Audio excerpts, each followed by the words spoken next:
from the College by the Lake, Coeur d'Alene, Idaho. Local, regional, national, and international guests discussing the issues and topics affecting the way you live are on Forum, the North Idaho College Public Forum, with your host and moderator, political scientist Tony Stewart. Over the past 3 years, we've brought a number of programs to you on the North Idaho College Public Forum that we would put under the heading of the Chautauqua performances. We have researchers and scholars and individuals who have come to our campus to portray famous people in history, and we are very pleased to bring that type of program to you because so many of these very fascinating historical characters have somewhat been lost in history, some remembered better than others. Today we're going to do a one-week program in that format. We first of all welcome to the program Shannon Stevens Comers, who is from Bonners Ferry, Idaho. She was born in Colorado. She lived for a number of years in Wyoming, and as I've indicated, she is now a resident of Idaho. She holds a Bachelor of Science degree in the Social Sciences and Literature from Lewis Clark State College from Lewiston, Idaho. But she is here today to portray a very fascinating woman in history, and we're so delighted to introduce her in role playing and in character. She is here as Caroline Lockhart. Miss Lockhart lived from 1871 until 1962. She was the author of 8 novels. She was a journalist. In fact, she owned a newspaper in Cody, Wyoming. But I am most intrigued by the fact that she ran a ranch that was over 3,800 acres for much of her time in the West. I would really describe Miss Lockhart as a pioneering feminist in the West and was an outspoken, candid person. I know we'll learn a lot from this particular character in history. So, in character, we welcome you, Caroline Lockhart, to our program. Well, thank you very much. I don't know about all this new equipment that's around these days. I preferred when we all used to sit around at Jess Frost's saloon and just talk things out that way. But if this is what you folks need today, I'll accommodate you. And I am sure this will not intimidate you in any way, knowing of your character in the way I do. But let me pause before introducing the panel and also thank very much the Idaho Humanities Council that has made this possible. In fact, they have funded this series in 6 different communities in Idaho, and we've taken advantage of the fact that while she's here at North Idaho College to be in character, that we have the chance on the program. So once again, many, many thanks to the Idaho Humanities Council. And with that, I'll introduce our panel, and I'm delighted to have you here today. First of all is Janelle Burke, who's an attorney in the state of Idaho, and next to her is our other regular panelist, Steve Schenck, who is the Vice President of College Relations and Development at North Idaho College. And Janelle, we invite you to commence the questioning with Ms. Lockhart. It's a pleasure to have you here. You are such an interesting character in the West, but you started out in the East. So can you tell us, please, about your career as a journalist in the East? Well, I grew up in Kansas on my father's ranch, and I suppose the family wanted to send me back east to try and make a lady out of me. They didn't seem to like my running free on the ranch. I thought it suited me just fine, but they had different ideas. And, well, I wasn't much for the school in the East. And then, Papa remarried. I like to call the woman Steppy. And she closed the purse strings on me, so I think it was about 1890. I was just a girl with the hair hanging down my back, and I landed my first job with the Boston Post. I said, "Watch out, Nellie Bly, you've got yourself some competition." And, well, the Post didn't have the best reputation in the world, but I did the best I could in this situation, and I got to do some interesting interviews. I interviewed Buffalo Bill Cody one time. He in the Wild West show. Now, that was real popular back then. And then I also worked for the Philadelphia Bulletin. And during the course of my newspaper work, I had the opportunity to do some investigative journalism. Once dressed myself shabbily and put my hair up into a sloppy bun and went to a home for intemperate women. I told them, "I'm a Swedish workwoman, and my name's Carrie Henderson." I said, "I've got the habit. Can you help me? I can't even keep jobs no more." Well, they took me in immediately. And to make a long story short, what the people in this home were doing was making a profit off of these women who were there to be cured of their habit, and they took in laundry from the area hotels and had us working in the laundry, washing clothes 18 hours a day, or standing over a hot mangle pressing the linens. So I got my story on that place, and I was ready to get out, but it wasn't as easy as I'd presumed. Even after the matron put in a call to my editor, why, it took me several more days. He had to come down in person to get me out, but it was worth it, because I got a good story out of it, and I stopped the abuse of those women. Miss Lockhart, was it unusual in the late 1800s and early 1900s for a woman to be an investigative reporter? It was quite unusual, and well, it was pretty unusual for a lot of women to work outside the home at all. It wasn't looked upon very well, but as I said, Steppy had cut the purse strings off. I had to do something and make my way as best I could. And when you went to Wyoming, and you stayed in the newspaper business, what kind of a reception did you get in a small Wyoming town as a woman publisher? Well, I did make the mayor awfully mad one time. It was during Prohibition. Now, I tell you, in my opinion, that was the biggest damn farce that this government ever tried to pull off. And I didn't mind saying so in print. Of course, the mayor disagreed. And, well, he got so mad over the whole thing that he and a bunch of the other small-time politicians, well, they marched right into the newspaper office and they canceled their subscriptions. But it was no problem for me to put them in my place. I had a little comment section. I called it As Seen from the Water Wagon. Well, I can still remember it like it was yesterday. I wrote in there, we were flattered to see the mayor at Otto's cigar counter waiting like a cat at a mouse hole for the Enterprise to come out. We'd overheard him remark he didn't want to miss anything. All of which leads us to reiterate, if you hit a balky horse on the nose, he may not love you, but he will be interested in your movements. Ms. Lockhart, if you don't mind a somewhat personal question, you say you weren't a fan of Prohibition, and I noticed you have a flask with you here today. Are you a hard-drinking woman? Well, I consider it medicinal. I was quite the horsewoman, and you don't get good without taking some spills, so it helps with the rheumatism, that's all. But I think people had the right to do what they wanted. That's why I moved out west. I wanted to have the freedom, and then they come in and they start making all these laws and regulations that was none of their damn business. Moved up to the ranch, I just started making my own sour mash, so it wasn't too much of a problem. Thank you. Let's talk about some of your writings in addition to being a journalist that our panel has done such a good job indicating in their questions. You wrote 8 novels, I believe. Would you tell us a little bit about them, and was there a great deal of difference in them, and something about the subject? Well, only 7 of the 8 were published. The last one, I got so busy ranching, it was hard to find the time to write. And, I submitted it a couple times, but it never was published. But my early novels, the first one was Me Smith, and it came out in 1911, published by Lippincott. And it did real well. Folks compared it with Owen Wister's Virginian, and it was in its 5th printing by May of the same year. But now I'll tell you about the second one, though, because that's my favorite. It topped it, in my opinion. It's called The Lady Doc. And when it came out in 1912, it created quite a stir in that little town of Cody. Why, some folks thought they might have seen themselves in some of the characters in the book.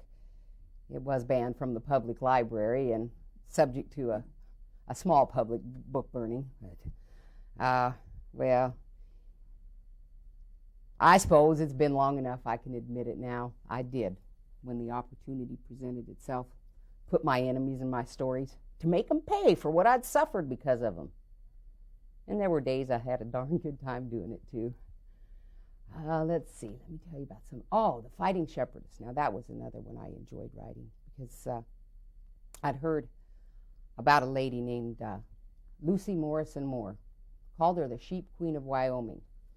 And I think it was my journalist background. I endeavored to know firsthand about something before I wrote about it. So I think it was late summer of 1917, I saddled up old Sonny Jim and headed out in search of this woman. And it's about 150 miles of sagebrush and cedar breaks later, I found her. And she was a woman of small stature. Wore her hair about 6 inches long all over her head and frizzled to a fare-thee well. But anyway, she'd come to Wyoming as a young woman, and folks said that she'd never managed to raise her 2 young daughters there, let alone run a successful sheep business. When I saw her, she was 60 years old and still managing things quite nicely. So I wrote a novel based on her life, and I called it The Fighting Shepherdess. Well, Let me think. Really, it's about life and about people around you and what you've observed. And I'm going to go back to the panel, but before I do, I want to tell you something. Following your death, and I believe it's the year 1998, in the state of Wyoming, you will be nominated for Woman of the Century.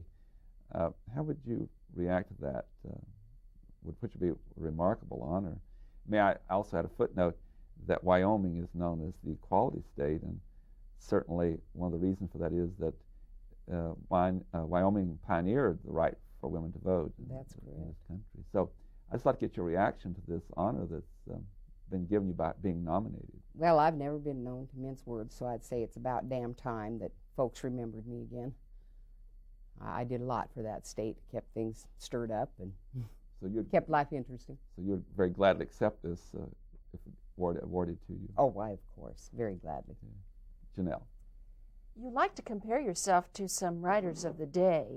Who were some of those gentlemen writers that you sometimes had things to say about? Well, they did compare my writing with Zane Grey. Said that, I believe it was the Fighting Shepherdess too. They said it was better than Zane Grey at his best, but I thought he was a tooth-pulling ass, and my worst was better than Zane Grey at his best. What about Owen Whistler? Did you find him an interesting author? Well, I did take that as a compliment when they compared my humor in my stories to Owen Whistler and his book, The Virginian, which is, of course, an American classic now. And some of your other books that you were involved with, The Man from the Bitter Roots, can you tell us about that? That was a good story, and I think that it reflected the transition of that times from the closing of the frontier to from the settling of the frontier to the closing of the frontier. It was the story of a man who set out to make it on his own, left his family at a young age, and he began as a recluse prospector, doing a little sluice mining and panning for gold in the Bitterroot Mountains, and it was he'd accidentally killed his partner, and then he found out about his partner's sister, and he wanted to make amends to her. So he devised a way to make his small mining operation into something larger, and it's basically the story of that struggle and of the claim jumpers and the greed that ran rampant with the settling of the West. Everybody out to get ahead of the next fella. A little social commentary then in your books, is that correct? Well, as I said, I really endeavored to know firsthand of something before I wrote about it, and I studied some on the mining industry, Calumet and the Hecla mining. Now, if there are people who are watching who would like to read one of your books, which ones would you suggest for beginning reading? Which ones might be interesting and available? Now, that's something that unfortunately is difficult. You'll probably have to, they're not going to be readily available at a public library. Now, I think they should be, but unfortunately nobody's reprinted them yet. I have to see if I can't get something done about that. Well, Lady Doc is my all-time favorite. I told my closest friends when I wrote that I drew an accurate picture of Cody as I could and still keep myself out of jail. Man from the Bitterroots is a good story. Of course, I think they're all good or I wouldn't have written them. But those two would be good ones to start with. Steve Sheen. The personal side of history is always what interests me. You mentioned friends a minute ago, and earlier you did say that you kind of enjoy paying back your enemies in some of your novels. Are you the kind of person who makes friendships that are as strong as the enemies you make? Well, that's a difficult question for me to answer. I think I'm a very good friend to someone who's a good friend to me, but I'm not somebody you want to get on my bad side. You treat me fair and I treat you fair, in business and in personal life both. Well, I'm going to take a chance here and ask another personal question. Have you ever married? No, I was fortunate enough to escape that dire state of matrimony. That ranks right up there along with prohibition among the things that you're against? Oh, well, I toyed with the idea a few times. There was O.B. Mann, a fellow from Meeteetse, ran a ranch there. I thought for the longest time I might want to marry him, but he went and got himself hitched to some hasher. That man spit in his own medicine sack, I tell you.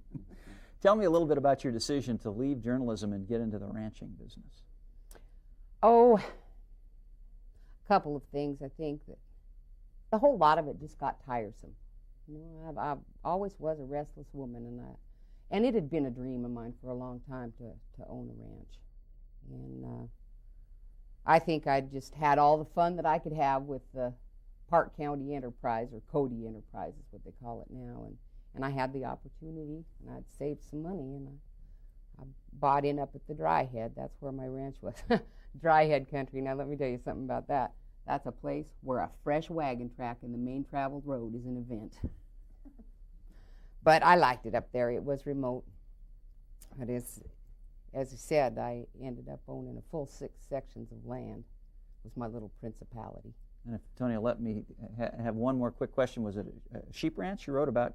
Oh, sheep? no, it was a cattle ranch. ranch. No, I did write about Mrs. Moore, the sheep rancher, but mine, I ran cattle. I want to follow up on Steve's questions with you, Ms. Lockhart. As I introduced the program, I indicated that I was so impressed by anyone who manages such a large ranch. And tell us more about how you did that, the personnel you had. Obviously, you were in charge. And did you have a lot of individuals working for you on the ranch? And what kind of volume of cattle and so forth you had? It must have been a very demanding business. Well, as I said, it got to be so demanding that I didn't have much time left for writing. And of course, I had a lot of hired hands there, and I had ladies that had come in and do the cooking. Sometimes, though, it was hard to keep good help, and I'd end up cooking for the whole crew. It wasn't my favorite thing to do, but I did what had to be done. As far as the number of cattle we ran, it varied from year to year, and of course, I amassed more land as time went on. But that's desert country, and it'd just depend on the rainfall and the amount of feed that you'd have, and a lot too on how the farmers down below were doing, raising alfalfa and hay, see what kind of feed was available. So some winters we'd run the stock down pretty low. We'd sell if we had to. Because not having enough to feed. Right. Give us some range or idea of how many cattle from about low to high that you had, and also your ranch hands, about how did that vary? Oh, gosh, I don't even know if I can remember all of that. You know, we started out, I don't know, some years I'd sell off, 200-300 head. And so I don't know, and it'd vary how many we'd keep. As far as ranch hands went, boy, they'd come and go. One time I had a fellow named Lou working for me. And then another fellow that I'd known before, Bill, I let him come back to work for me, and I don't know why I did. Well, they got to rivaling for my attentions and affections, and to make a long story short, Lou ends up shooting Bill. Of course, we took him down to Billings Hospital. He stayed for a while and was patched up, but, there was always something like that, so it was hard to keep fellows on there steady. Now, as you ran this ranch, did you have a foreman that was over the other people, or did you do all that yourself? Well, there was times I did it myself, and then I did have one real steady fellow work for me by the name of Dave Good, and he stuck with me till I sold out in '56. But there were times when I did what had to be done. If I needed to build fence, I built fence, and if I needed to be out there branding, I was branding. So you did all those things too? Oh, yeah. Before I go back to the panel, and we'll be doing that very shortly, you just gave this really fascinating story about 2 men who had a real problem over their competition for your affection. Did you have any other similar stories about interesting events that took place in the years that you had the ranch, either dangerous activities or very rewarding experiences? Well, let me tell you, living up there in the Dry Head with the neighbors I had was like living amongst a nest of rattlesnakes. Oh, yeah, there was old Mrs. Berry down the road. I like to call her Old Satan. Her son ran the post office out of their place at Hillsboro, and I know damn well that woman went through my mail, but I never could get the Postal Service to do a thing about it. No, it was always something. I can remember one time, well, Mrs. Berry just didn't like the fact that I had more property than she had. And she started complaining that I was cutting her stock off from water when I was putting up fences. And One time, I guess she got so mad, I know she did it. I came across a place where one of my gates had been pulled plumb out of the fence and packed off somewhere. I knew it was Barry's doing, but I just sent the boys out to butcher me up a DM steer. It's pretty tasty beef, even if it did belong to the Barrys. You know, Bert. In my series of questions, I'd like to ask you about a number of things. First of all, winters in Wyoming. They must have been brutal. Did you stay on the ranch all winter? There were times you'd get snowed in up there, of course. And it wasn't so much, a lot of times that the snow was so terrible deep, it'd blow sideways most of the time and drift you in.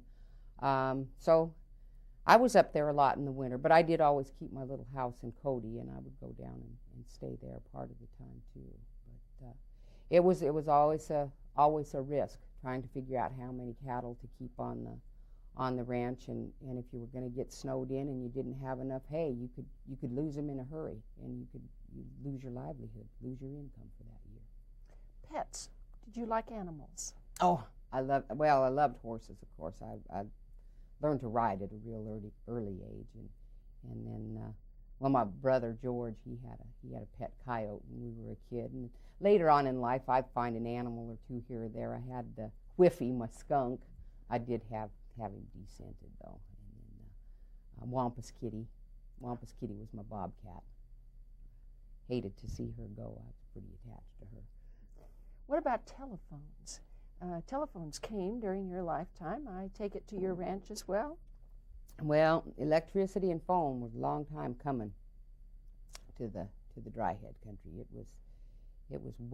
It's still pretty remote area. You don't get back in there without four-wheel drive a lot of times of the year. There's no paved road up there. But you did have some of those conveniences later on. Later on, yeah. And the vote for women, you saw that come in your lifetime as well. Yes, I did. You know, and to tell you the truth, I wasn't real involved in women's suffrage. There were other issues and other adventures that I left that to a lot of the women who were more interested in their petticoats than I was. And clothes, what kind of clothes did you wear? Were you pretty much a pants kind of person, or did you wear a lot of fancy skirts and beautiful petticoats and that sort of thing?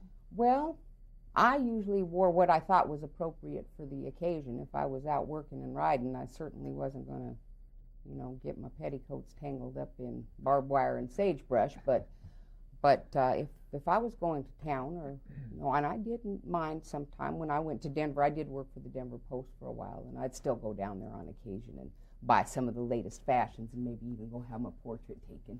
I was never shy of the camera.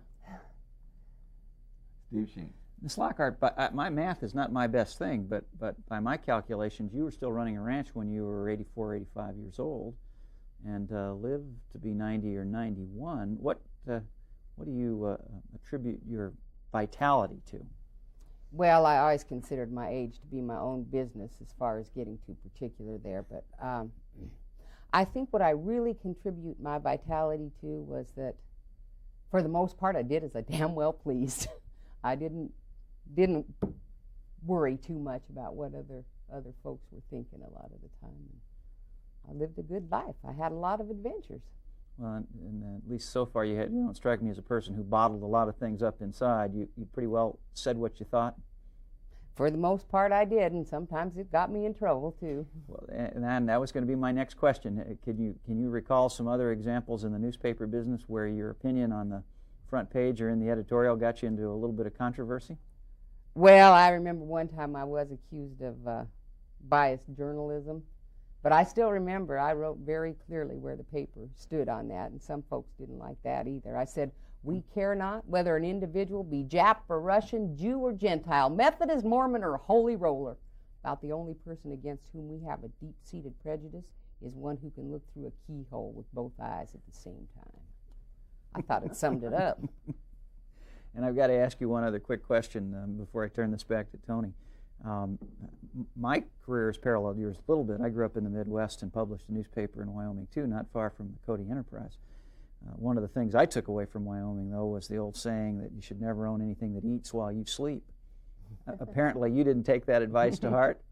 No, I must not have, because I sure had a lot of those horses and cattle were eating while I was sleeping. Of course, sometimes I didn't have much time to sleep. Things would get so busy up there. I thought it was a fine place to live. Did you enjoy it too?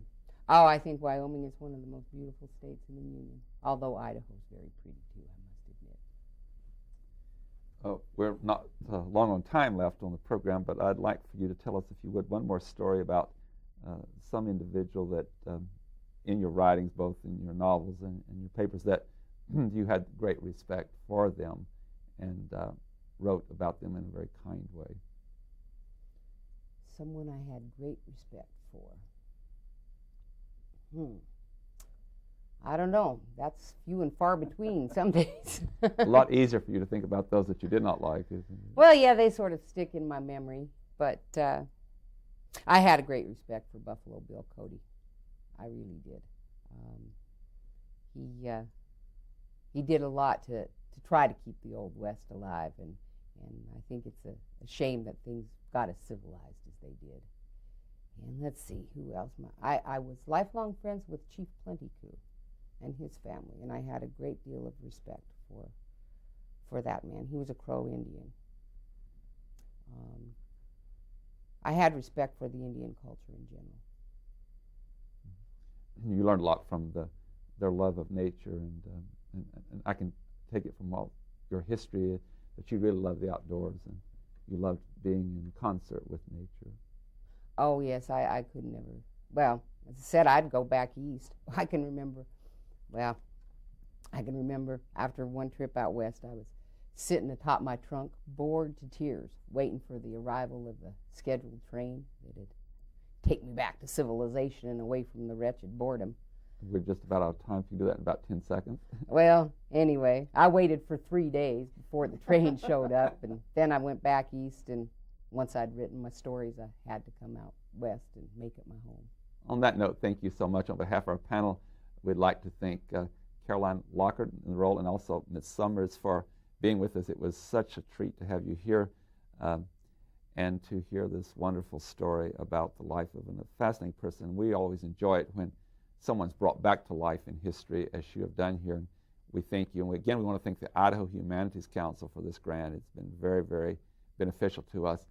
Ladies and gentlemen, I'd like to invite you to be with us again next week at the same time when we will discuss another issue. Until then, please have a good week. I am Tony Stewart.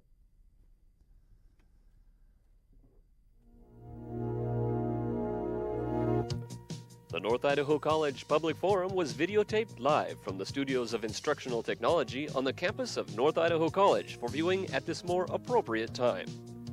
We invite you to join us again next week for another all-new edition of the North Idaho College Public Forum on this public television station.